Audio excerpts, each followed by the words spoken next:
Shit 90 Shows Taught Me.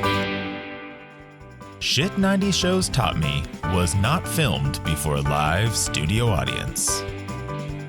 Are you ready to slay another day? So are we. Welcome back to Shit 90 Shows Taught Me. I'm Jess Sterling here with my co-host, Sarah Humphrey. Sarah, how are you? Jess, I thought that we were covering an episode of Passions today. Turns out it's just an episode of Buffy, but it has the amount of drama that you would expect from a supernovela or, something like that. Days of Our Lives adjacent. It was very dramatic. We have a love square.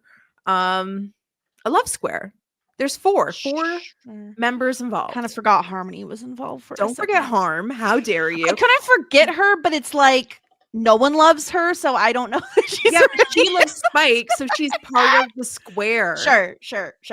It's more like because everyone is involved. Everyone's connected to Spike. No one else loves anyone else.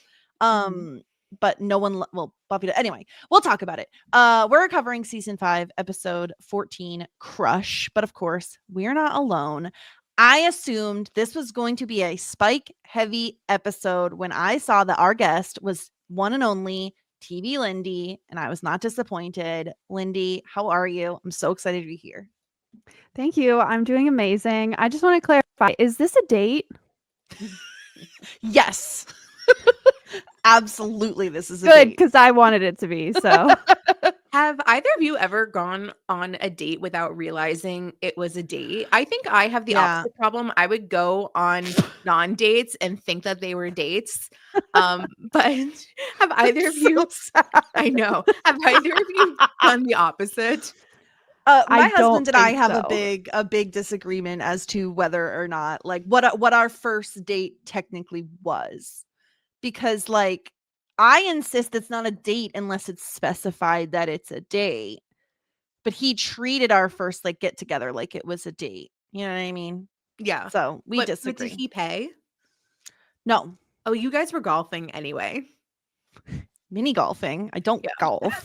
That makes more sense. Yeah. Okay. No, yeah. Thank you, Lindy. No, we did splitsies. We went Dutch or whatever they call it. He wouldn't pay for the entire mini golf. No, I insisted what on a broke ass hoe. Sarah.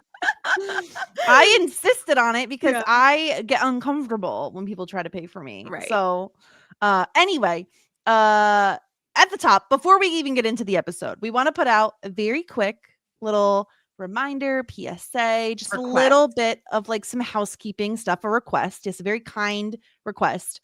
When we love feedback, we love when any listeners ever reach out. It is so lovely to hear from people. Please be very careful about spoiling us on anything that comes in the future. If you even are questioning whether what you're saying is a spoiler, either just don't say it, or another option is always put in the if you're sending an email, put in the subject line, this is for the end of the season, this is for whatever, because we neither one of us has seen the show, so we want to be able to form our own opinions on what we're watching before we read what you all lovely listeners have to say. This also includes if we are correct about something or wrong about something. Yeah, the theories, because we love to speculate and we love to be wrong. So for example, if we are we think that this thing, we have this theory and we are told I don't know. Remember when we legitimately thought Angel was an angel? And no one said anything. And it was the best. And then you said but instead, you said, I wish that Angel's past was that interesting or something like that. Yeah. Even though you're not giving a direct we don't want to be told we're right or wrong until we were revealed. Until it's revealed that we're right or wrong. Mm-hmm. Yeah, because it'll take a little bit away from any big reveals if we know they're coming, expect they're coming, know that we're right or wrong about something. Even Angel, don't spoil. Even though Angel we care much less about than the show Buffy, it's still fun to have big reveals, come naturally without us knowing. So yeah, just be careful. We love feedback, but we also just want to be able to form our own opinions without knowing things. Well, I think like a lot of the listeners enjoy when we come out with big theories that are very stupid, incorrect, or even like if we're speculating. So I feel like the more clued in we are, the less we're able, and you all know me, like I easily spoil myself, and I'm actively trying not to. Like I genuinely am. She doesn't need help spoiling herself. She's don't. got it covered. I got it covered. Because I told you guys, like, even when I'm not trying to, I get spoiled. I was on a Pretty Little Liars Reddit page, and I still got spoiled on Buffy. I'm shocked I haven't gotten more spoiled on Buffy, just considering the fact that there's like a reboot in the works. And I feel like because that's like, it's now back in the news, that I have been very careful to not let it infect my algorithm. Okay. So let's all just be cool. I think that's just the answer. Just all just be cool. Let's all be chill. Let's all I'd rather be stupid and oblivious than clued in. I'd rather be smacked across the face with news that should be obvious and let us be so dumb and wrong. Like, I find it so much more fun to be dumb. But also, I'm a professional bullshitter. Like, I pretended like an entire season and a half that I knew that Michelle Williams wasn't going to die at the end of Dawson's Creek. So, spoiler. No. I'm just kidding. Oops, sorry. I'm kidding. Anyone who's followed the podcast has probably already seen that. But I think this is a great reminder, because I think the problem is that like Buffy is a super special show to lots of people, and so they're really excited for you to see it. But for the listeners, I think it's good to remember that like you can only watch Buffy for the first time once, and that's what Jess and Sarah are doing right now. And so like it's for the best to just let them experience it, because they'll never have this experience again. And I want that for you, because it's really, really fun. Yeah. It's especially difficult because it's not a podcast where one of us has seen the thing and the other hasn't. So it's not like either one of us can like screen the emails for spoilers before we read them. So if you all can just pre-screen your emails and your messages to us, we would just so appreciate that, and keep the feedback coming as always. Just be careful, because we want to be surprised. Okay, that's enough of that. I want to talk about this episode. I want to talk about Crush, because we are barreling through this season. There is so much happening. Obviously, we are going to be spending the majority of our time talking about Spike and everything he has going on. So I figured let's get the quicker hits kind of out of the way first. Very briefly, I wanted to touch on the fact that since Willow did the transportation spell on Glory, she's been having some like nosebleeds and headaches. I don't know if there's anything to this, Sarah. I just like noticed they mentioned it. I wanted to mention it. I think it's interesting that she's having like ongoing after effects from like performing difficult magic. And I don't know. Do you have any thoughts on like, does this mean anything? I mean, obviously it makes me, especially because it's Glory adjacent, it makes me think of like the Joyce of it all, the people that are having like mentee bees in the hospital. But on the flip side, I've seen a lot of witch shows and magic movies, and every single time a witch does a really powerful spell that's like a little bit above their skill level, there's like nosebleeds and like headaches and like bleeding out. Even like Stranger Things. Like we're rewatching Stranger Things right now, and like Girly Pop 11, like anytime she does any magic, she's getting nosebleeds. I see that a lot in media. So I think it could be both or either. But I do anything that's very of the head, involving like anything that's like above neck, I'm like, oh, is this like a Glory thing? I don't know. I had the same thought where I was like, oh, that's interesting. Like, could be brain stuff. You know, I'm always worried about brain stuff now that we know that like Glory is involved in brain stuff. Joyce has had brain stuff happening. And just because, Lindy, this is the first that I think, and you could totally correct me if I'm wrong here, I don't recall us ever having a situation where someone has performed magic and like there's been like a lasting impact of like the amount of effort they've had to put in and then they're exhausted or they've had like side effects, if you will. I don't recall that happening before. I know, Willow's obviously done various spells over the series, but this is the first time I remember like going into an episode, oh, I'm feeling something from what I did last time. Like that's not very common. So this is kind of new. And I'm pretty sure Tara and Willow did this spell together, right? And like we didn't hear anything about her having, well, right? You know what? We know she's a better one. You know what I'm gonna say. We know Willow was pretty much like reaching with that magic. She was doing she's not a level 7 wizard, whatever. She's doing level 7 witch work. Yeah, and she's in preschool level. A level 2, so she was kind of like reaching above. No, I mean, I also think that there's I think like the direction that we're going in is that Willow is going to be like the alpha witch. I think like Tara is kind of like a beta personality, which I don't mean as an insult, but like I just mean like she's Willow, I think, is eventually going to become like the most powerful witch that we are seeing. So I wouldn't be surprised that she's going to be taking on like the brunt of the magical abilities.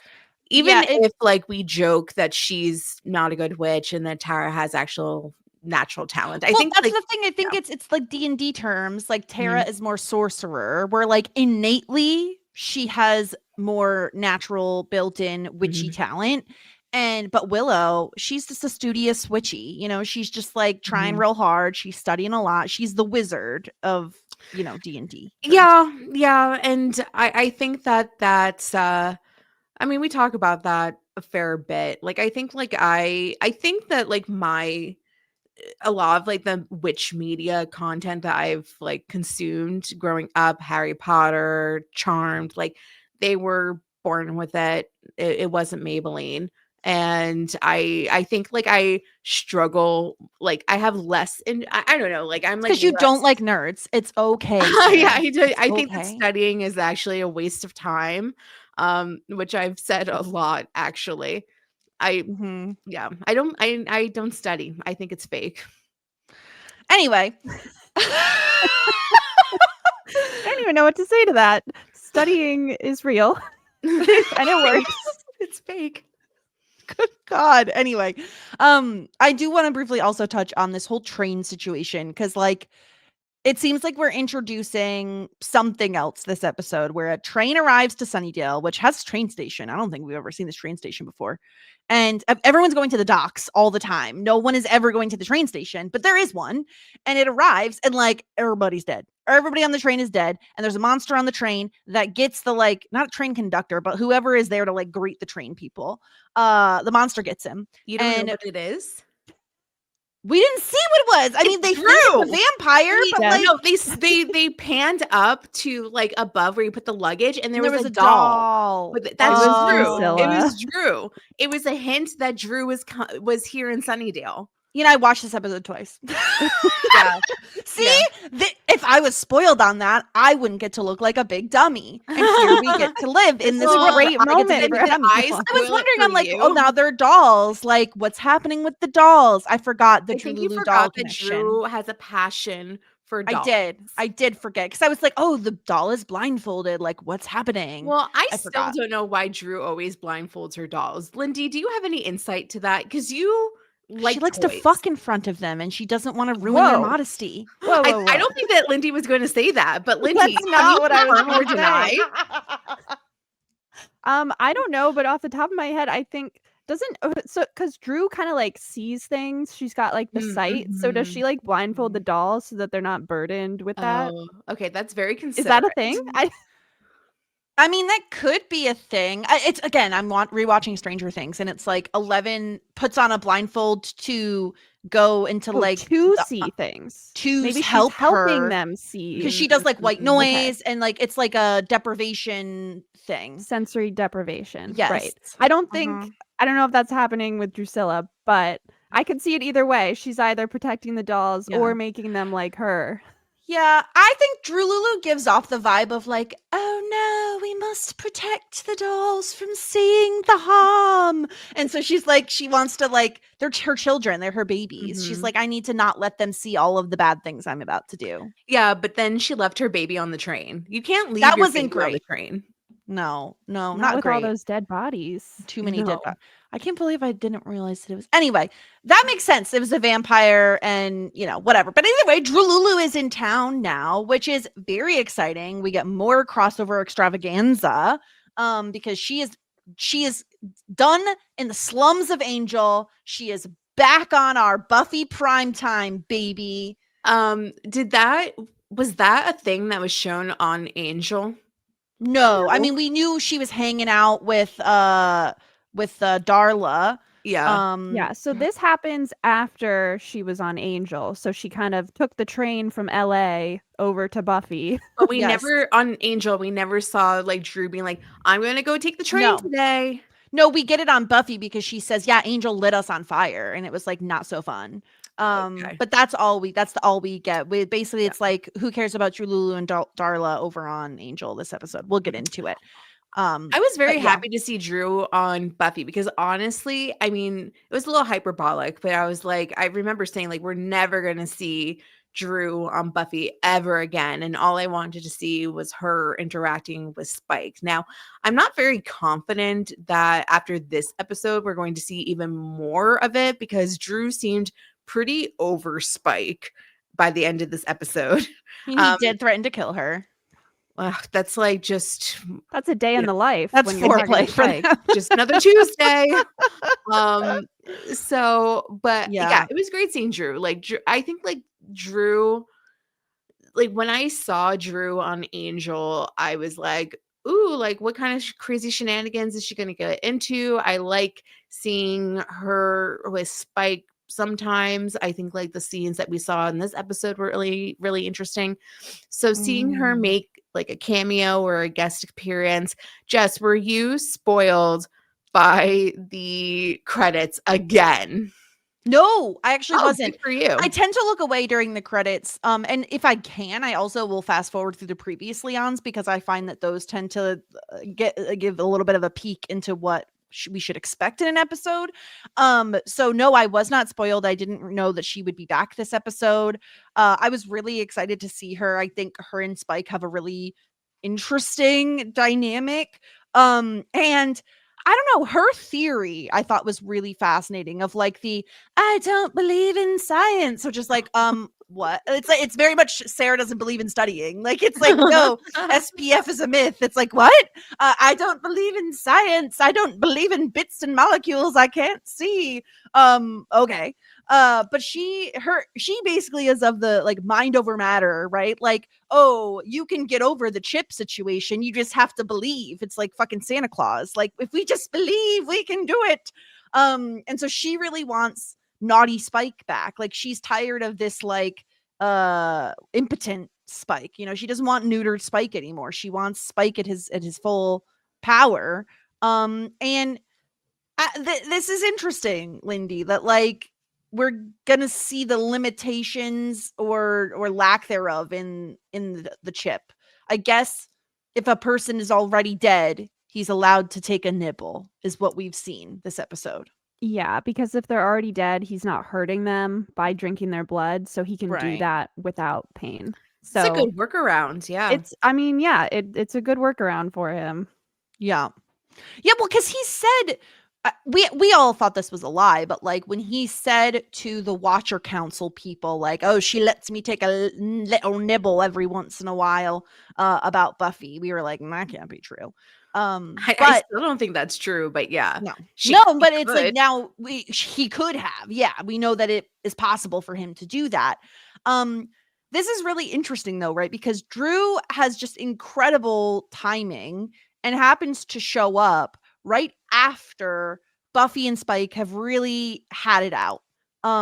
Because Dawn, as we predicted, Sarah, Dawn would be the one to be like, Spike likes you. Spike has a crush on you. I mean, yeah, but it only kind of comes after it comes out of like almost jealousy because Yeah. Dawn, so like Dawn does Dawn things and she kind of like runs away after school and goes to Spike. And she goes to Spike because Spike is interesting and doesn't talk to her like a little baby child and tells her scary stories.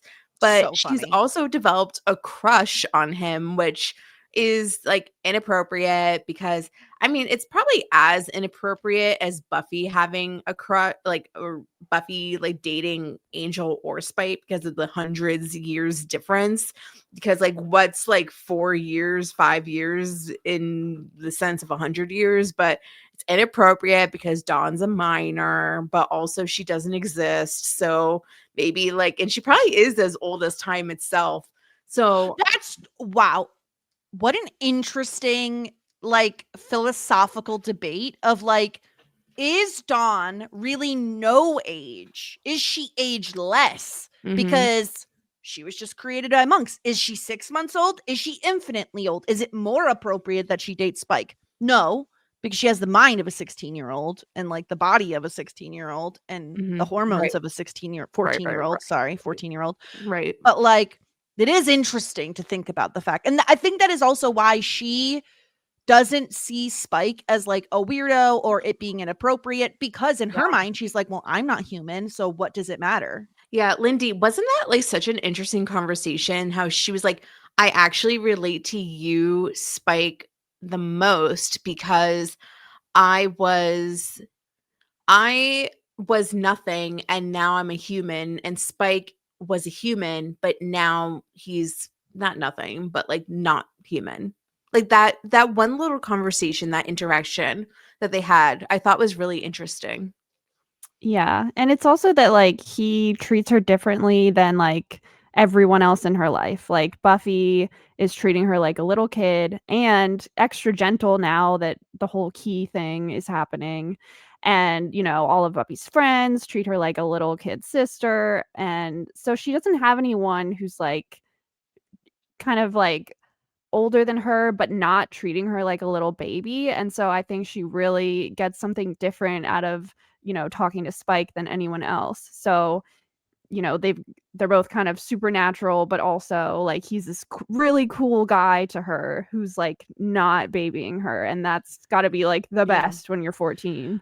I think I think there's a lot of things that Spike has going on that Dawn likes. He's older, he's cool, it would piss off her sister. Like there's just so many things that she's like, "Oh, he's naughty, like I want more." And of course, like you said, he really doesn't like treat her with kid gloves like everyone else does. And so she's drawn to him, but I like that she is insightful enough to realize like when no one else around them seems to be catching on to the fact that Spike does want to talk about Buffy a lot, and he does want to like, oh, what else has she said about me? Like he is interested in Buffy and he brings up Buffy a lot. And she realizes it when Buffy shows up, yells at Spike because Dawn was there and she shouldn't be there, and you've been telling her these like scary stories, blah blah blah. Buffy realizes Dawn has a crush on Spike. At the same time that Dawn says, yeah, well, Spike loves you. He's in love with you. Buffy is, Buffy's reaction is very interesting because on one hand, she very much is like, ew, gross, no, yuck, can't be true, not happening. But I don't know, Lindy. The way that when her and Xander are like examining the train, that very obviously was Drusilla. Okay, everyone. Oh, So yeah, obvious. so obvious, everyone knew So that. obvious. When they're examining the train together and she like brings it up, doesn't bring it up, wants to talk about it, doesn't want to talk about it. Like, oh, isn't this ridiculous, Xander? Guess what Dawn said? It gives the vibe of like, I need to talk about this, but I want to act like I don't want to talk about this. I guess so, but I do think that Buffy is very disgusted by this news. Like it totally catches her off guard. And I really love that scene where Dawn tells her this and Buffy's reaction of like, "Huh?" Like that's all she says. Yeah. This is like such an interesting phenomenon because I have fallen into this where you don't have a crush on somebody until you realize they have a crush on you. And then you're like, wait, you're kind of interested in me? Like, let me like rethink that. And then like, wait, no, I now have a crush on you. Like, this is the end for Spike. It's because he's interested in her, which makes her see him in a different light. And then it's like, oh, wait, maybe I do have a crush on you. Or like, maybe like all these things that I thought were just like us like having like friend chemistry or whatever. Like I find that it's going to be interesting because I mean I like she was clueless, like, and that was something that like you and I just have like talked about, like, does she have any idea? And I was like, absolutely not. Like, she does not know. I think that she's clueless. It's Buffy, like, very like, I am focused at the task that I'm given at the moment I am given it. And she doesn't have time or space in her brain to think about who may or may not have crushes on whom. But I think that it was when she was just like hyper focused on it, it was one of those things where she's like, wait, like, do you think this person likes me? What do you think they like about me? What do you think that they're thinking? Like, you know, so I think it's kind of funny that she goes to Xander and is trying to like feel out what he thinks because she doesn't know how to think. She didn't. Yeah. None of that came to light for her. It does feel like the worst option of her to go. Besides, like, Giles would be way worse. But like, I feel like Willow is a better option for like getting this, because like Xander just laughs at it, which is like a very, you'd expect him to laugh, and then of course gets very preoccupied with the fact that Dawn has a crush on someone else, which, like, Xander, stop it, okay? Like, I understand it's like cool when someone has a crush on you because you're like, oh, just little old me, but like, she's so young and it's weird. Like, just like, she's 14. Like, stop it, Xander. But I feel like she should have asked Willow. Obviously, she does talk to Willow about it later, but I feel like when you're trying to interrogate the situation and like assess the validity of it, Willow is probably the person I would turn to. She's looking for a guy's opinion, right, Lindy? I guess so. I just think it's funny that like Xander in the end is kind of jealous because Dawn has a crush on Spike now instead of him. Come on. Like, why are you Xander. jealous of Spike? Yeah, you weirdo. But he wants to be the cool one. Like, the Zan Man or whatever the hell he called himself. Payday Man. Oh my gosh, I love that. Oh, Payday Man. Yes, because he's paying for drinks because he got paid. Yeah, so then once Buffy knows this, like you said, Sarah, it's like once you get this information, you're assessing every little thing. And so when Spike shows up at their house with supposed information about the train, the vamps on the train, she's like, okay, they go on a stakeout together. He offers her booze. Like, it's very obvious that the people that are hiding out in this warehouse, the vampires in the warehouse, have nested there. So they're not the train people. Like, yeah, she is very much on to his game, which is, oh no, he actually just wanted to spend time with her. This has nothing to do with the train stuff. And then she gets the ick at first. I think it's going to turn around later on, but she gets the ick because she's like, ew, like, don't think of me like that. Don't look at me like that. It's never going to happen. And then throughout the episode, I kept like switching back and forth to being like feeling sympathetic and sad for Spike and feeling bad for him. And then I'm like, wait, no, Spike's kind of fucking a jerk off. So now I'm like mad at him again. And these were kind of like the moments where I'm like, oh, and I think it's when, and I've said this also before, like the times where I like Spike the best is when he's like a dweeby loser underdog. That's like when I like him the best. So like I kept feeling bad for him throughout the episode, but then he would like choke out Harmony and I'm like, this fucking dipshit, I don't want to see him on my screen. I think the show does that on purpose though, Lindy. Like, the show isn't trying to pretend Spike is someone he's not. Like, they're like, yeah, he's a villain. Like, yeah, he does bad things. Like, he isn't the same as Angel, who has a soul. He maybe wants to try to reform his bad boy ways, but it is he spent centuries or however long as bad boy Spike. And so it's not easy for him to just like instantly change overnight. And I like that the show isn't trying to pretend he's not this villain that we've come to know him as. Yeah, I absolutely love this episode. And I think the comparisons to Angel as a vampire are super interesting between Angel versus Spike. And Dawn even, brings it up. Like Buffy's like, Angel has a soul, and Dawn says Spike has a chip, same diff. And it's like, it is different. It's not the same thing. But like, if you think about it, Angel and Spike both have these horrific crimes in their past. Like they've both murdered a bunch of people, and they've both done terrible things.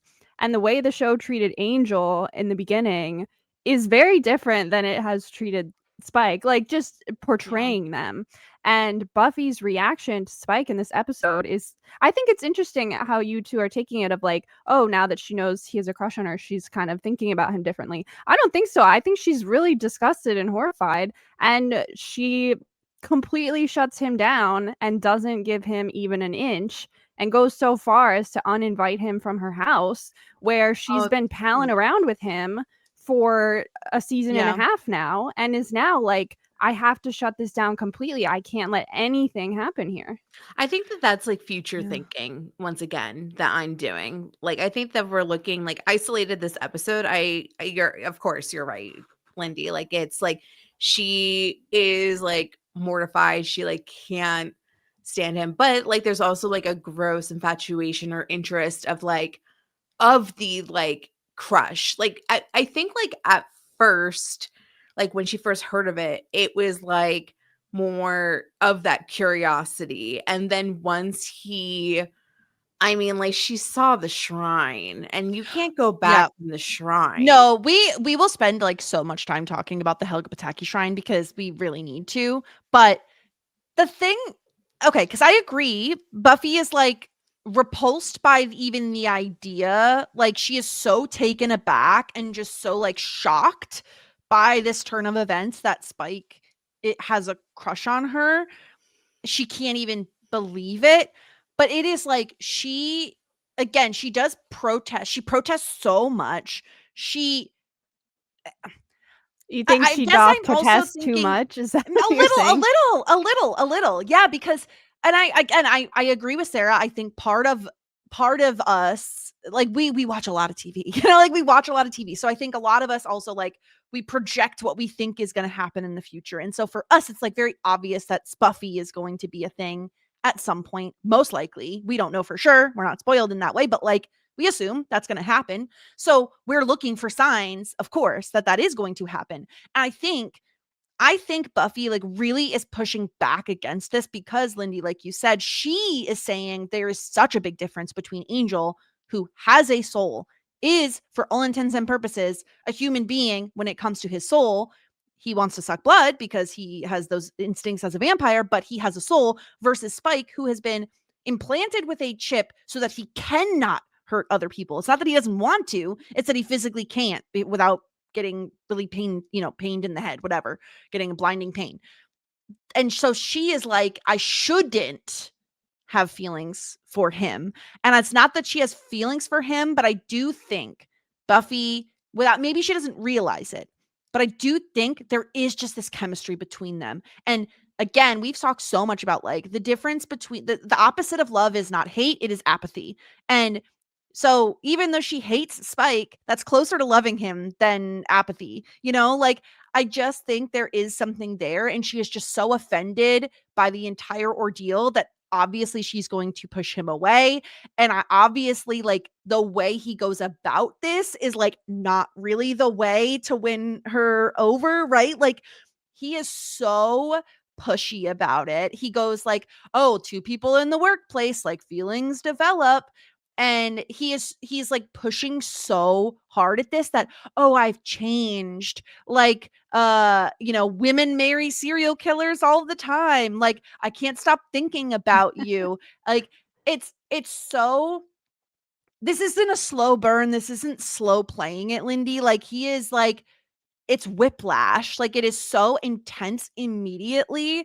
And I just think that is true to who Spike is. We've seen him, like, we've called him like a hopeless romantic when it came to Drululu. Like, he feels big feelings and he feels them so hard. It is just such a right turn from like what Buffy is expecting that I don't know that she would ever have any other reaction than what she had, you know? Yeah, and I think her reaction in this episode is like totally valid because Spike's obsession is very creepy. I mean, the shrine, you know, Mhm. chaining her up, sweater! all of that. The sweater that he stole and The made sweater. Harmony wear and Sick. play in their role Yeah. play. Very It's all gonna really, get really you. bad. But like, you can like, so that's all really bad. But you can also see like what Spike is thinking of like. It's very telling in this episode to me that before Buffy knows about Spike's love, okay, Dawn is missing and she's like a little panicked and like, okay, I'm going to go find her. Where does Buffy go? She goes to Spike to get his help. Like he is a trusted person for her like before all the events Didn't of go to this the episode. Scoobies. Didn't go to Giles. Like, Exactly. She goes straight to the point? Spike and it shows like how their working relationship has developed over time. Like, can you imagine that happening, you know, a few years ago? No, that's ridiculous. But like Spike with the chip has come far in that he's like trying to be on Buffy's side, even though he's not like Angel. He doesn't have a soul. He's just a serial killer in prison, but he's making his decisions based on wanting to impress Buffy. And so he's like doing the right thing because he's obsessed with her. And it's really interesting. Yeah. Sarah, I do think that's also fascinating that while Spike is he's very pushy. He is like saying all of the things that he thinks he's supposed to be saying. I think about you all the time. I can't sleep at night, and you don't even sleep at night. You sleep during the day. But he's saying all of the things that he thinks she wants to hear. Like, if you want me to stop being evil, like, I'll do that for you. And Buffy won't even entertain this conversation. Like, I do think it's interesting that we've talked a lot about Buffy's communication issues in her relationships and the fact that she's like not even willing to have this conversation with Spike, and he's the one who wants to talk it out. I gotta say that I've seen I've seen a good amount of times that men love to pounce on newly single women. Like, oh, they're single, now let me try to get the in. Like, some girlies need time, right? I wonder if part of it is like, gotta swoop in while I can before she's scooped up and off the market again. I guess so, but like, I think it's like crazy. Like, I remember like years and years and years ago when I like marked like my like Facebook status as single, then all of a sudden I got like such an age. I know. I mean, this happened in like literally 2013, but like still I like marked myself as single and I got like 3 guys like This is a humble brag, Sarah. no, it's not a humble Oh brag. my gosh, everyone wanted to date me. No, as nobody soon as I wanted to said date I was me. single. Nobody wanted to date me. But they like, just wanted to get it in. but then probably. But then I went on the date, but it went nowhere because I was still like hung up on like the guy that I had just like ended it with. Like, I think like Spike needed to. I think that like Buffy's still. I don't know. I don't think that that's all it is. Well, I do think it was one of those things where Spike didn't really have an option at this point because Buffy was like, is this a date? Like, this is his opportunity. He can't say, like, he does try to deny it, but then he goes, do you want it to be? Like, he can't help himself because he's been working up towards admitting his feelings to her. So he kind of is forced to say it at that point. And then he's like promptly shut out, door slammed in his face. And so when Drusilla comes along and she's like, you know, basically saying, I accept all of you. I love the evil that you have, of like, I missed you. It's so easy for him to get sucked back in. But I found it so interesting that almost immediately you just see how unhappy he is. Like, this isn't right. Like, she brings him upstairs or whatever that little walking area is. There's like a balcony in the bronze. That's what that was. Yeah. She kills the couple and like throws the girl at him. He watches her like just loving, like reveling in getting to suck this guy's blood, and he like very much hesitates before putting on Well, his vamp face and sucking blood. then is the concept of the chip working? The redemption arc of Chip. Like, yes, it is. He has the chip. He is basically, neutered, and he is finding less and less joy of being evil. He likes being a dick, but there's plenty of like non-murderers that are dicks out Oh there. yeah, you could be a dick. You don't have to be a vampire to be a dick. Exactly. Yeah, exactly. So like Yeah. I think that it's just part of his like overall redemption arc of like I'm eventually going to be like a good guy. And I think that Yeah. like sometimes you change yourself to be a better person for somebody that you like, or you change who you are I mean, it's not like like in most cases it's not a good thing to change who you are for another person, but Well, I unless you're get- evil. I guess in this case might be one of the few reasons why maybe you should change.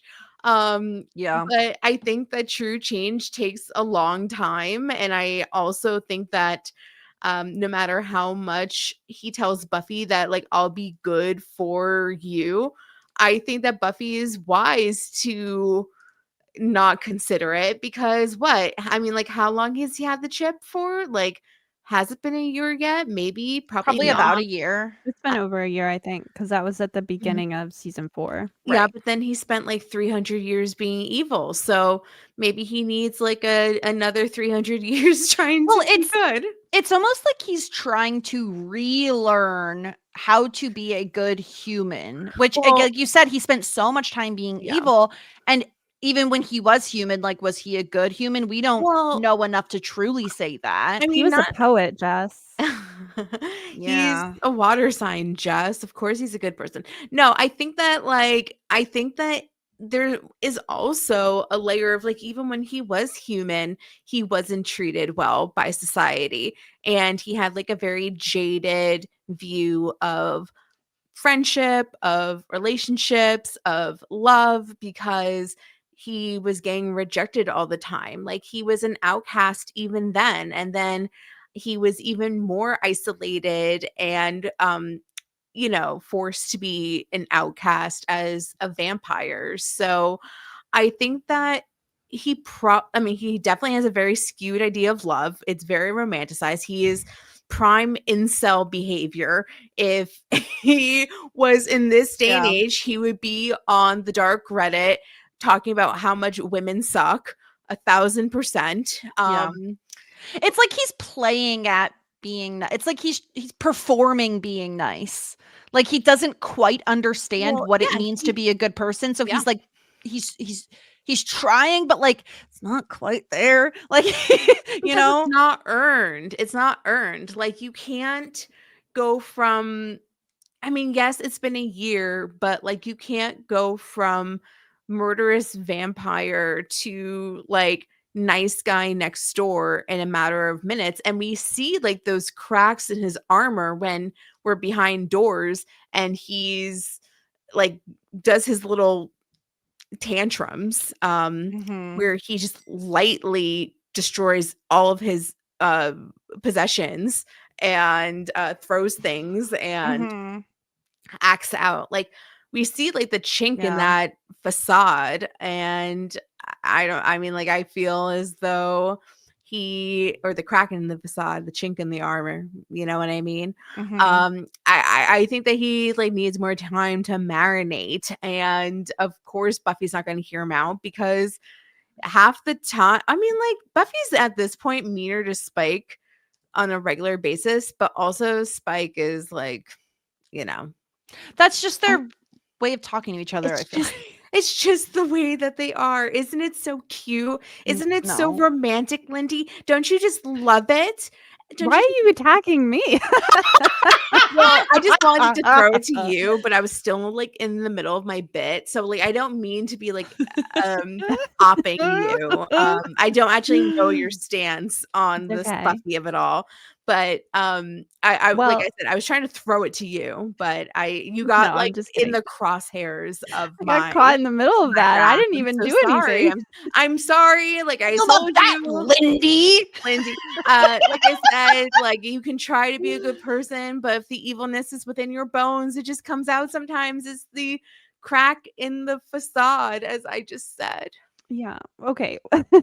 Yeah, I think the thing is that like Spike has not really made a choice to be good. He's like forced into it by having the chip forced on him, and I think that's the issue of like of what Buffy is saying. Like you haven't changed. You're just being held back by something that you didn't even like want. And if you somehow got rid of the chip, like I'm sure that she thinks that he would just go back to his old ways if he got rid of the chip. So I think that's why it's such a leap to think of him as like having grown and changed since he got the chip, because yeah, he can't hurt people, but that's not what he wants. Like I think he's turning this to his advantage of like, oh, well, I can't hurt people and that will help me with Buffy because she doesn't want me to hurt people. But like the goal for him right now is not like, oh, I'm going to do good. It's like, I want to do violence on demons because that's something I still can do. And hey, that'll make the target of my obsession like me more. And as far as my stance right now, I'm trying to put myself in the shoes of what I thought the first time I saw this. I was probably on board of like, oh yeah, I want I want Buffy to become a thing. Yeah, because you people are sickos. You're all sick in the head. Listen, is it toxic? Yes. Is it entertaining and do they have chemistry? Also, yes. Like, I want good TV, okay? Like, listen, it's good TV. I think it's funny. I think Spike being desperate for Buffy is funny. We'll get to the shrine. But before we talk about the shrine, I have to talk about Buffy going to Willow and Joyce to tell them about the whole Spike loves me bit. Because like Joyce with her going to Pat if you had relationship issues. My mom getting a name drop.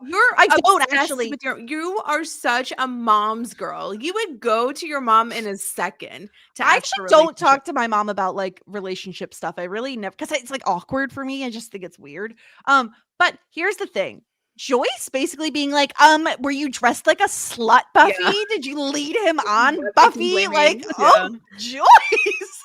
I did not like Joyce in this scene because like Joyce clearly is fond of Spike. Like she was just having a conversation with him, like thanking him for like, you know, she's hanging like, with Dawn. Were your like tits hanging out, Buffy? Like, is that what happened? Is that why he likes you? And now she's all disturbed that Spike might love Buffy. Like, what are you doing? Like, why do you care, Joyce? Like, I think that Joyce likes Spike. Like, we see that one scene where he's just hanging out on the counter, the kitchen counter, like laughing it up with just Joyce like a family friend. Exactly. Like, let me tell you about the time at the gallery. He doesn't give a fuck, Joyce. I don't even know if that's necessarily true. No, it's performative. He's doing it because he's like, this is Buffy's mom. I have to be nice. Maybe. No one gives a single shit about Joyce's story about the gallery. Well, I mean, it sounded really funny. It sounded like a funny. I don't know. Dawn and Spike seemed really into it. Yeah, I think it was a funny story. Like maybe she had brain cancer. They have to laugh at her. No, I think Joyce might be low key funny, and we just don't get to see those moments. I don't think so. I don't know. I'd have to hear the story. I gotta laugh at her joke now. I need to hear the story. But they all agree. They're like, Buffy is like, I don't know. Was I a little gray about it? And I'm like, Buffy, you were really harsh. Like, I don't think you were gray at all, which is why I was like, does she just want to see Spike? Because she's like, no, I really need to go clarify things. And I'm like, do you need to go clarify things? I mean, yeah. Influenced. Oh no. Okay, I forget. Does Spike know that Buffy and Faith were body swapped when Faith like came onto him but was like in Buffy's body in season 4? I forgot that happened, but I don't think he knows that. I can't remember if he knows that or not. That's interesting. But like that was confusing for him. Sure. Yeah, sure. It's just really interesting because she's like, yeah, like the way of like, oh, but does he really know? And she's like, well, I really should go like really talk to him and make sure he knows. And so as Drululu and Spike are out at the Bronze. Buffy goes into Spike's crypt and starts poking around, and she finds his little hidey hole. And in his hidey hole is a super creepy fucking shrine with like drawings of her. There's the mannequin with her sweater on. Like, it's Helga Pataki realness in the creepiest. She might as well have had, or he might as well have had, like a bubblegum mannequin of her at that point. Like, it was so creepy. It was so off-putting. Of course she's going to be weirded out by this. Like, this is a bridge too far. Like, yes, you love me. This is creepy. This is stalker behavior. Well, yeah. Plus, I had the mannequin with her sweater and the blonde wig and like a lot of pictures, and it probably had like little bits of her trash. So it's basically A's lair, right, Lindy? Yeah, this was giving Pretty Little Liars energy of like there's this place where they've got all the surveillance pictures, and it's like, you don't need all those photos. Like, you know what your mission is, but for some reason you want to paper the whole wall with the same stuff. So concrete evidence, right? Although maybe he's an artiste. Like, I did see some drawings, so we know he's a poet already. So maybe he also can Where draw. were the poems? I didn't see any poems up there. He should. Yeah, where were your poems about Buffy? Come on, Spike, get it together. But of course, that's when Spike and Drululu show up. And can I just say, I love Drusilla so much. I really do. I love her line of, "My boy's been feeding again. I know what he really wants to eat." Ma'am, is she talking about oral sex? Ma'am. Ma'am. Yeah. I loved it. Yeah, I mean, this was a spicy moment between. Then the taser comes out and it's really spicy. The taser comes out and we think that he's going to go after Buffy, but in reality, he kind of goes after both of them. And then he chains up both of them, which might be his best case scenario. It's very kinky. Yeah, it's like, well, I need to tie Buffy up because one, she can kick my ass and I can't do anything about it. But also I need to make sure she understands. I had to be very clear and she won't stick around. So I'm forced to tie her up. And he basically, Lindy, is like, listen, I love you so much. And to prove my love, I'm going to kill Drew. And this is a big fucking deal. And Buffy's like, I don't care. Okay, yes. Okay, this is really, really fun because first of all, I love how Drusilla is like, it's not nice to change the game mid-play. You've like taken my chair and the music hasn't stopped. Like, that's so funny. So but good. Then the fact that Spike is willing to kill Drusilla, I'd believe him that if Buffy indicated interest that he would have. So then part of me is like, could Buffy have pretended for only the next 10 seconds and gotten rid of a dangerous vampire? I mean, maybe that could have been a smart real dumb. move. Yeah, she's being really stupid. Like, just pretend to like him for 2 fucking seconds so he kills a huge enemy of yours, Buffy, a woman who most assuredly wants you fucking dead. And if she didn't before, she really fucking does now. Just pretend for like a hot second. Yeah, you gotta play the game sometimes. Yeah, it's like it's obviously just because like these are big characters, but like in reality, Buffy should have killed both of them like long ago. That's what Adam, my husband, says all the time. He's like, why doesn't Buffy just kill Spike? He's right there. He has plot armor, Adam. What do you mean? Yeah, that's the only reason that he's loaded not up in yet. fucking plot. Because the writers fucking like the actor. That's why. Yeah, he's exactly. great. I know. I mean, that's exactly the answer. But it's really, there's so many opportunities where like, Buffy does have an opportunity to get out a Drew or a Spike or whomever. And she's just like, he's like, he walks out the door again. Okay. Yeah. Honestly, Buffy could have come out of this episode killing Drusilla, Spike, and Harmony, and she managed to kill none of them. And I don't think she even wanted to, is the problem. LVP, Buffy. What are you doing? Well, talking about Harmony, like she joins the party as well. Well, this I is the love best that. part. No one right? remembered her. It's so good. Like, I totally forgot she was a part of this equation. Where like Spike has so many compliments for Drusilla. I do love, again, he is a poet. He says she was the face of his salvation. She delivered me from mediocrity. For over a century, we cut a swath through continents. 100 years. She never stopped surprising me. Never stopped taking me to new depths. I was a lucky bloke just to touch such a black beauty. Like, he really has Wow. kind words for her. Lives And- ruined, bloodshed, epic. Am I right?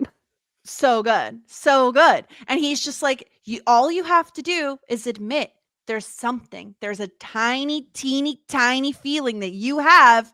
And if you don't, and this is where he goes like, I mean, listen, the ick was already there way before the shrine even showed up. But then the shrine, it's like ick on ick on ick. And then the idea of like, listen, if you don't fucking say you like me, if you don't say that you like me even a little bit, I'm going to untie her and she's going to fucking kill you. My guy, this is not the way to get what you want. Yeah. So bad, Yeah. but hilarious. I suppose. So funny. Yeah. No, but it is funny. It is funny. Well, she won't. And I'm like, Buffy, Mhm. you fucking dumbass. Like, all you got to do is be like, yeah, Well, sure. I love The you. only thing that she has in this role is her dignity. So, Is it? She has What? superpowers. so, so why would she give up her dignity for this? I mean, Yeah. I'd give up my dignity for a lot less, let me tell you. Sure, but you're a little trash gremlin. So. Sure, yes, obviously. And he's like, he's really upset. He's like, oh, you women are torturing me. And then in comes Harmony with the real torture, which is a freaking crossbow bolt to the back. Ow. I love her so much. She's like, why don't you think of me? I'm the actual girlfriend. It's like, well, Yeah. you're irrelevant, babe. She So, gave him the best months of her life. The best bunch of months, Jess. that's So months. perfect. I love her. I love her so much. And she gets so mad because he treats her like a dog. And then we get like, everybody's fighting. Everybody's fighting. Drululu gets loose. She starts attacking Buffy, who's still chained up. And then in comes Spike because he doesn't want Drew to kill Buffy. And everyone's fighting. It's Showing great. his true allegiances here Mhm. by knocking over Drew and saving Buffy. That's like the equivalent of like going to tribal council for the first time and seeing who you vote with, essentially, Yes. to reveal who your alliances You are. really Exactly show like where your that. loyalties lie. Yeah. Exactly. Yeah. That is Yeah. a one-to-one comparison, my friend. I love nothing more than Harmony saying, you could say goodbye to this and pointing to her ass and saying, because you're never going to see it anymore unless you run into me and it's me walking away from you. But then, I'll just back away instead. Icon, queen. I love hope her. that Harmony sticks to what she's saying because she deserves a fellow vampire that is as obsessed with her as she is with him. Like, he has not treated her well at all the entire time. Yeah. So I hope that obviously this is not the last time we're going to see her. I hope that next time we see her, she's in a happy, healthy relationship, and then she can get staked with him and share their last moments together. Mhm. Wow. I love Harmony. So romantic. I remember when I thought she was going to be the big bad of the season. That I would've been don't think- fun. Yeah. I mean, I think what we got was better. So Listen, anytime Harmony's on my screen, I'm happy. I'm a Yeah. happy camper. yeah. Yeah. And then Drew is like, man, you are too far gone. Like, I Yeah. had a feeling that this was like going to happen. I had a vision, and you are so down bad, crying at the gym. And she called it. She called it like eons ago. She did where she's too. In 1997. Yeah, in front of the Yes. the chaos monster, In chaos front of demon. the Chaos Demon. Yeah, It's so funny. Ooze Demon. Whenever they Yes. show that flashback, it Yes. says 1997, and I have to remind myself that that's not like, oh, that's not 20 years ago. That's No. like in the show, it's like a ago. few years ago. Like Yeah, 2 yeah. or 3 years prior. Yeah. Yeah. So she's like, which also I feel like is good for her too. And for Spike. Like they have spent a couple of good 100 years together. Some love stories are short stories, not novels. This is a fucking I novel think and a this was a half. It's novel, just they though. live for a really long really time. long.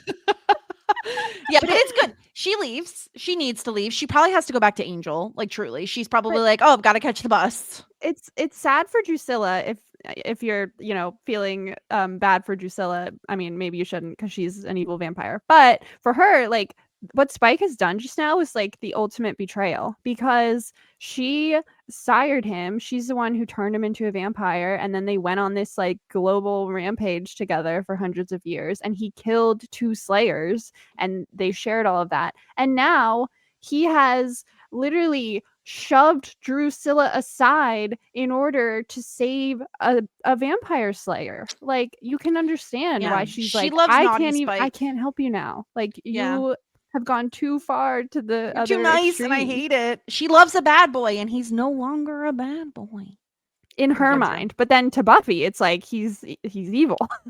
Yeah, she punches him in the face. She storms off, and he follows her. You can't walk away from this. We had a fight. It's not our first, and it doesn't change anything.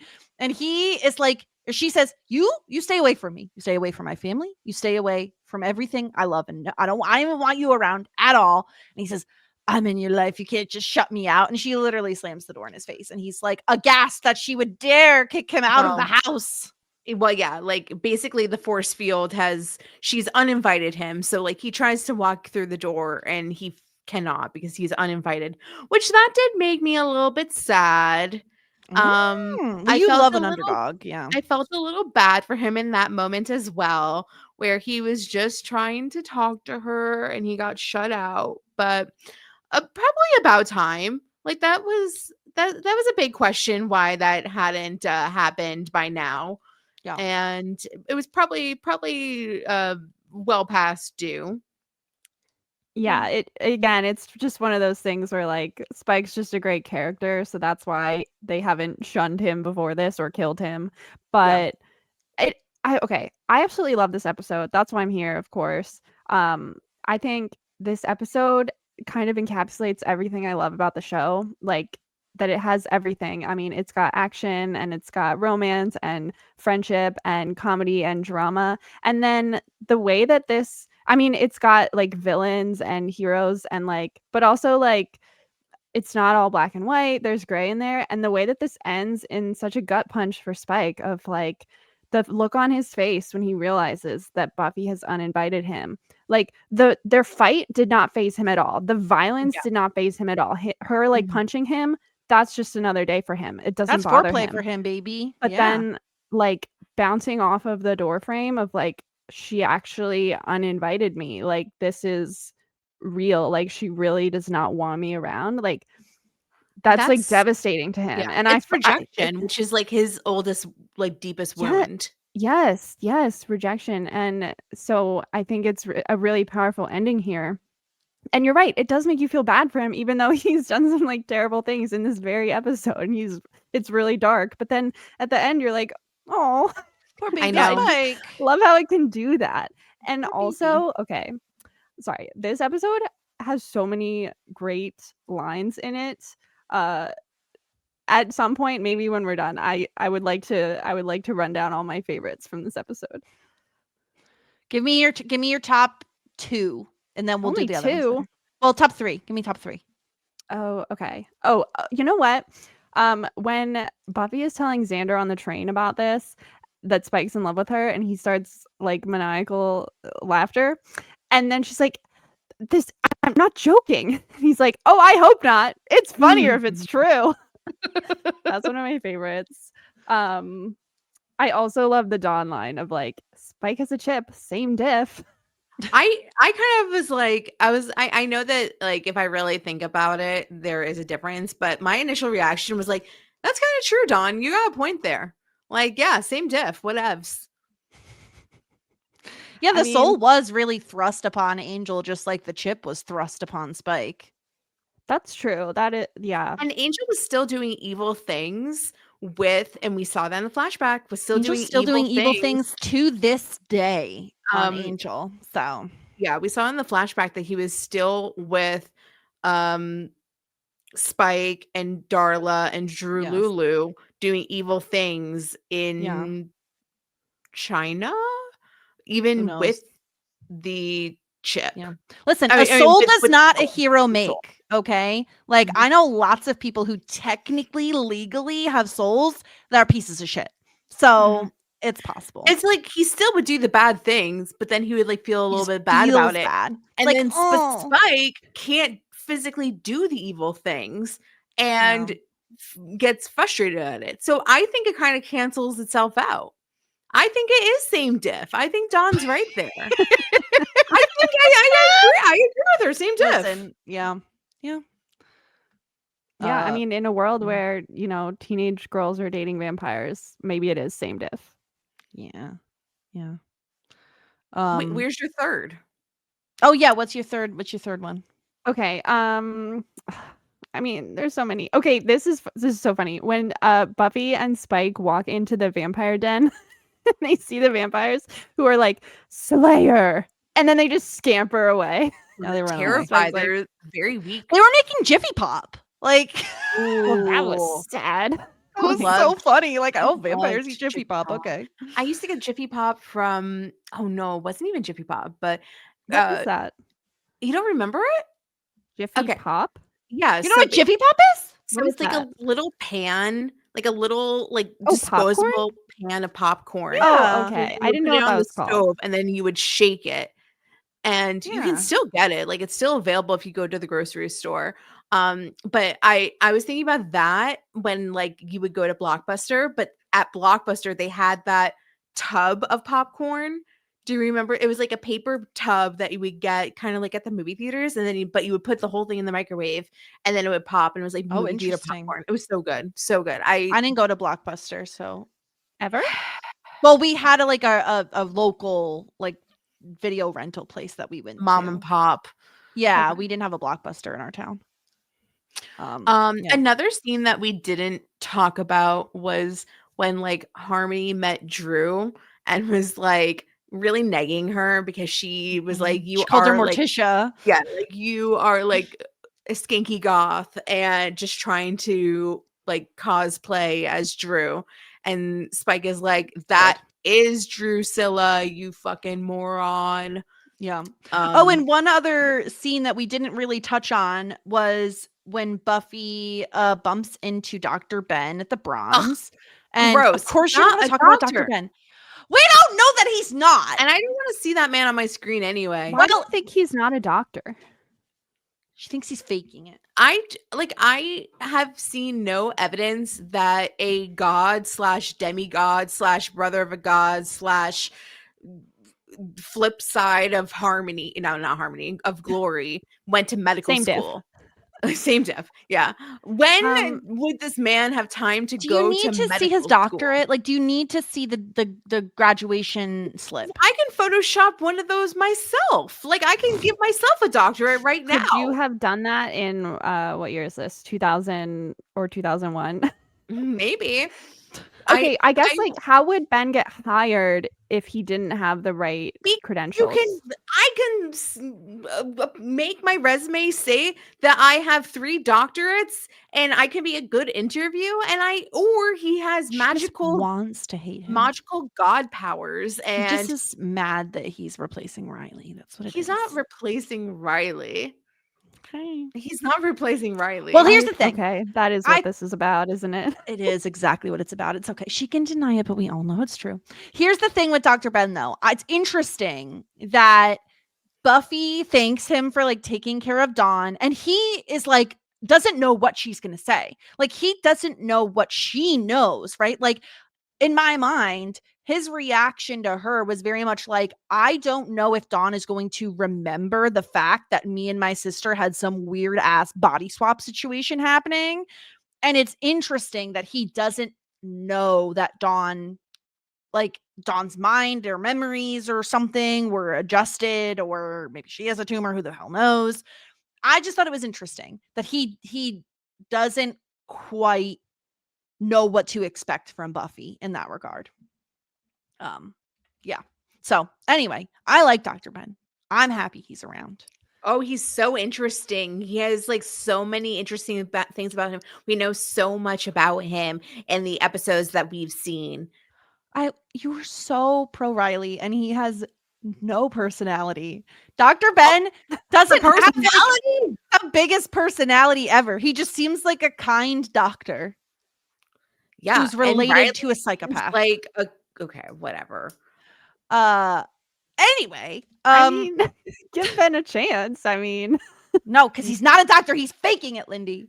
He's faking it. He's doing a cover up of an evil hell god. He tried to warn Dawn to get away. With Glib Glob and other Glib Glob. I was so happy we didn't see Glib Glob. I'm not gonna lie. I didn't need to see Glib Glob this episode. I was happy he wasn't around. I think Glib Glob is the perfect name for that guy. Right. Like I was cracking up when you said that, and it's so accurate. Yes, I know. Appears like a Glib Glob. Yeah. Yes. Yeah. And he is probably not a doctor. He's probably doing fake. He's kind of like. Oh, you meant Glib Glob isn't a doctor. I think Glib Glob is probably more. Glib Glob went to medical school so that he could give the degree to Ben, so he could fake being a doctor. She really wants to hate Dr. Ben. She really wants to hate him. Actively trying to hate him.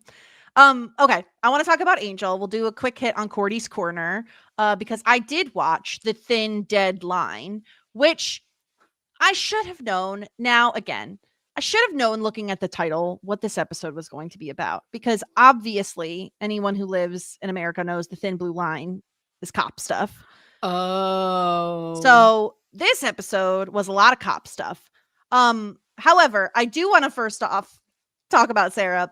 Remember how we talked about when we were theorizing on Glory and Dr. Ben and like how they're switching, body snatching, whatever the hell. And we made jokes about Professor Quirrell and that one of them was on the back of the other one's head. Yeah, I do. I had the best time laughing at the moment in this episode of Angel when showing up to, I think they call it Angel Investigations still, but it's Cordy, Wesley, and Gunn. Showing up there for help is a young girl who has an eyeball on the back of her head. Ooh, ew. Stop it, the Professor Quirrell prophecy. Ew. It's nasty. On the back of her head. It looks really gross too. I was really disturbed by it. Yeah, it's nasty. No. But essentially what is going on this episode is cops are just and this is not funny because of the state of our world currently. Cops are just like arresting people and like beating the shit out of them unprompted. There's no reason. And again, this happens in our day-to-day life, so I don't know why they're making a big deal. It happens now. But anyway, cops are going rogue essentially, and it turns out the cops are zombies. And the reason the cops are zombies is because they're like reanimating dead cops. And so of course, when we got a cop episode, who's showing up? Kate is here. Okay. And we don't care. And she is like, oh my God, but is my dad one of them? It's not. No, I thought her dad was dead, right? Exactly, which is why he could have been a reanimated cop, because zombie cops. Got it. But he's too far gone. He's probably a skeleton now. No, it hasn't been that long. It takes a long time for a person to become a skeleton. I don't think so. I don't think it's science isn't real, people. Okay, like how long do you think it takes? Years. I don't want to know. I don't need to know that. So, anyway, cops be going rogue. Cops be just beating the shit out of people. So Gunn and we have more of Anne is her name, I think, who runs the youth Anne. Center thing, and all these teens are showing up and they're all talking about the cops who are going rogue and beating the shit out of people for no reason. And so Gunn is like, we're going to handle this shit. So he's like, I'm going to go out. I'm going to videotape these cops just arresting us and beating the shit out of us for no reason. So as he's doing that, Wesley shows up because Wesley's like, I got to protect Gunn because he's an idiot and blah, blah, blah. Wesley shows up. Wesley gets fucking shot. Wesley takes a fucking bullet from this cop. He's like, no, I know them. Don't do it. Cop fucking shoots Wesley. Angel, meanwhile, is also investigating this zombie cop situation, working with fucking Kate, who we don't care about. And the show is just like, here's fucking Kate again. Here you go. And anyway, Angel shows up after to go visit Wesley after he finds out Wesley's in the hospital, and fucking Cordelia's like, bitch, you got a lot of nerve showing up here. Get the fuck out of here. Cordelia has big, I would like to speak to the manager energy with her new fucking haircut. That looks so bad. Yeah. And yeah, that's basically it. She's like, get the fuck out of here. We don't need you. We're fine. We're going to be renaming Angel Investigations really soon. So get the fuck out. And he leaves. Okay. I don't know. Lindy, did I miss anything? Did you watch this episode? I'll be honest, I did not rewatch it for this podcast, but I vaguely remember it. And yeah, it's not one of the ones that Sarah needs to see. So I think you've covered it.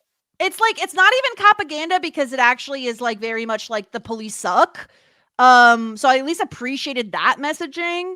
And it also felt like very racially targeted once again, in like a very specific way.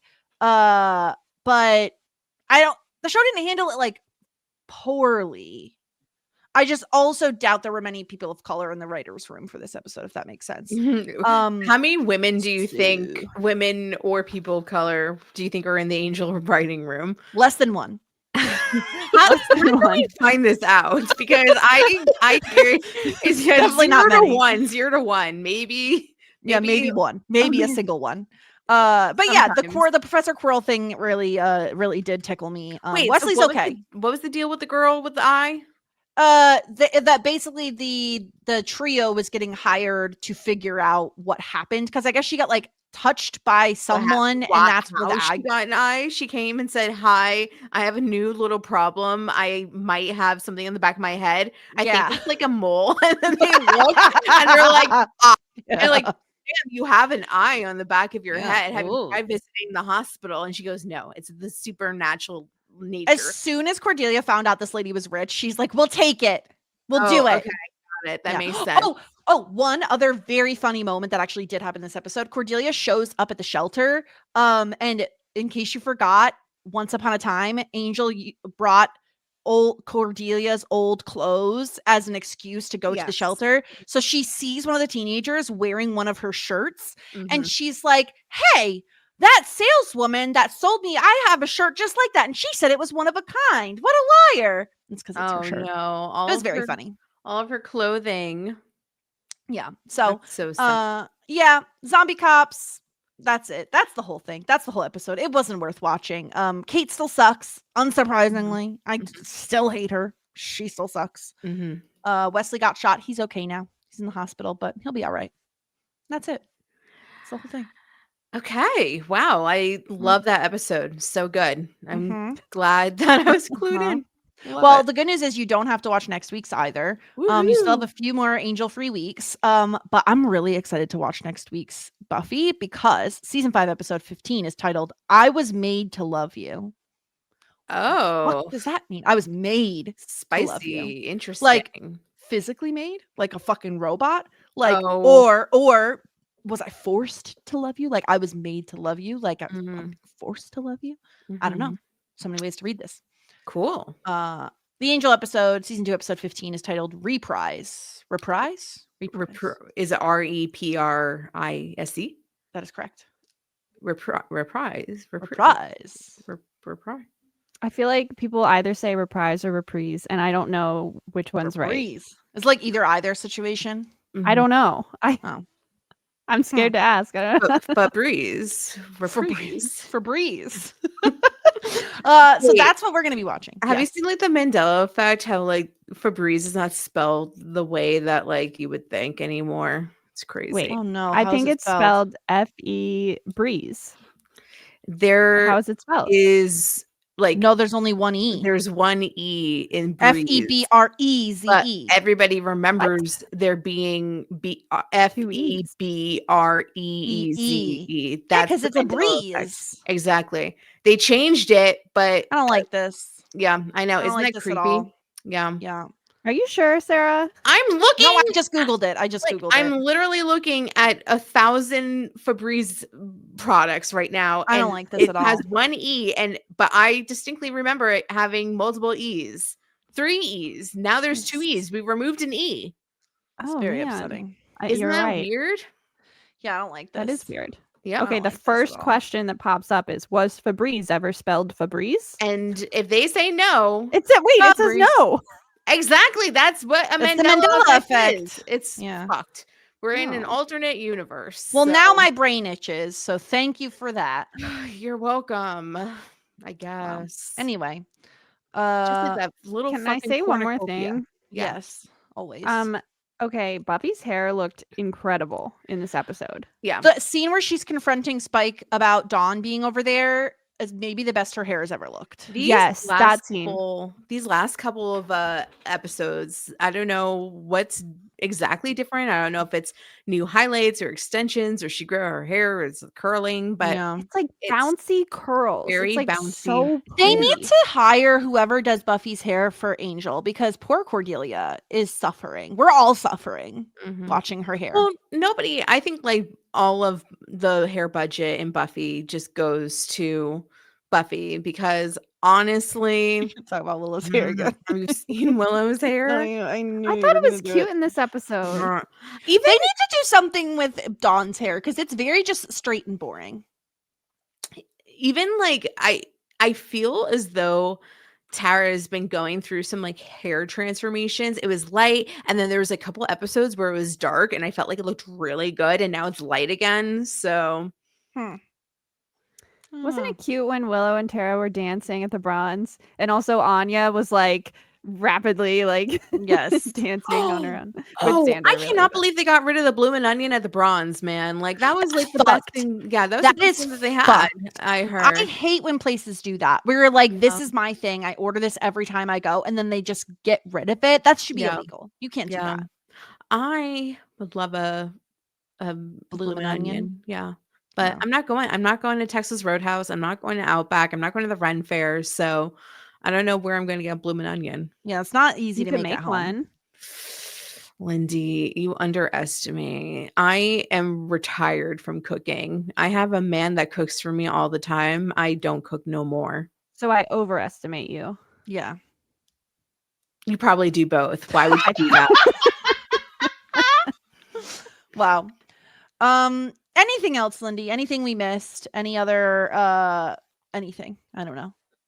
Let's see. I just love this episode. Oh, when Dawn is saying that like she feels safe with Spike and he like chokes and is like, take that back. Like that's Yeah. the worst Because- thing for him to hear. Because you're so much stronger than Buffy and you're so tough. And he's like, oh, yes. And then she was like, even Buffy thinks so. And he's like, Buffy thinks so. Tell me more. What else Tell does me Buffy more. say about me? What is she saying about me? Tell Yeah. me. I love I I love do like the little compliments. gossip sessions. I like Dawn hanging out with Spike kind of. Yeah. almost. Dawn is great. Dawn is Dawn's fantastic. great. Yeah. I mean, Michelle Trachtenberg is Little Susie. a talent. Susie. Oh, Little Yeah, Susie. Susie. Love I her. forgot about that. I'm glad you never are forget. enjoying Dawn. Yeah. I like her. I don't know. People were like, "Hey, she's I like She her." was pretty annoying at first, but once She's again, a younger sibling. She's trying her fucking best. but once again, once we found found out the twist, like it changed like pretty instantaneously for me. Yeah. Like, Also, she didn't steal Buffy's sweater. yeah, I but she know, probably right? stole all the other sweaters. So. Justice No. for Dawn. Justice I for love- Dawn. She well, did nothing. I love Lindy's that a serious younger child moment. too. What? You're a younger sister too, aren't you? I am a younger sibling, so Yeah. I guess I've got to Yeah. defend That's fucking right. Dawn here. Mm-hmm. Yeah. She didn't steal the sweater. Now, Mhm. younger sisters do steal clothes. I Mhm. was guilty of that for I sure. can honestly say I've never stolen any of my older siblings' clothes. Well, don't you have a brother? Why should that matter, Lindy? Oh, okay. No, Just I that did it's, get like, hand-me-downs less- from him though. Less likely, yeah. but I have an older sister, and yes, I definitely stole some of her clothes. Guilty. But I love that moment of like Giles is so serious of like, yes, you should treat her the same Yes. as you always would, and then she's like, Dawn, Yeah. you took stop stealing my stuff. It was cashmere too, which is like, yikes, don't steal fucking cashmere, Dawn. Good God. She didn't, but I don't mean, do she it. didn't- Yeah. Cashmere, no wonder Spike took it. It's very soft. Anyway, Well, that was Crush. What an enjoyable time. I enjoyed this episode immensely. And Lindy, I was very excited when I remembered you were coming on with us to talk about it because it was so good. This was such a fun podcast. I'm really excited because this means I can watch the next episode, which is always like, okay, sometimes I wait. Sometimes I'm like a patient little queen and I wait a few days. And sometimes I'm ravenous and I'm like, no, more. I don't know. I don't want to watch this because then I'm going to have to wait like a whole week to less watch than a that. week. That's how it works. Because we're recording on Monday. That's true. We're recording early. Anyway, Lindy, this do you was have any incredible. exciting Thanksgiving plans?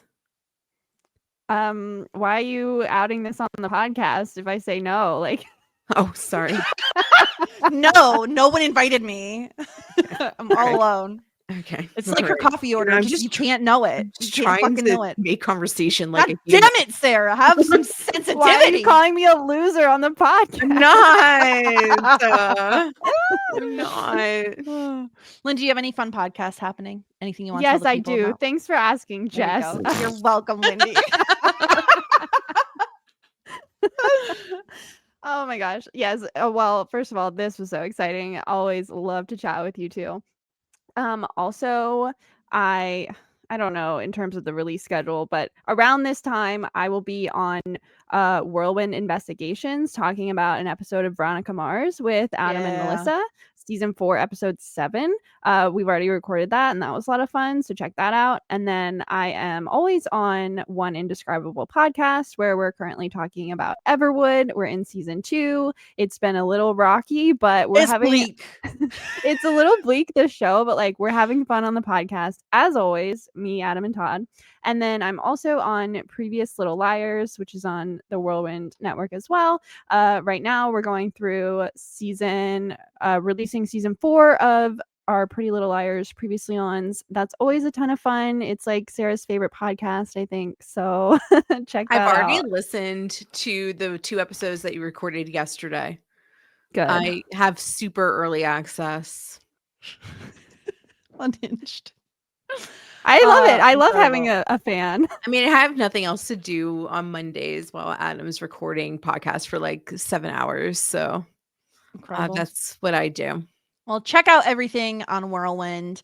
If you want more of me, you can hear me on You Had Me at Podcast. Stuart and I are recording about 10 Things I Hate About You this week, which is very exciting because I love that movie. So it should be a ton of fun. Anything else, Sarah?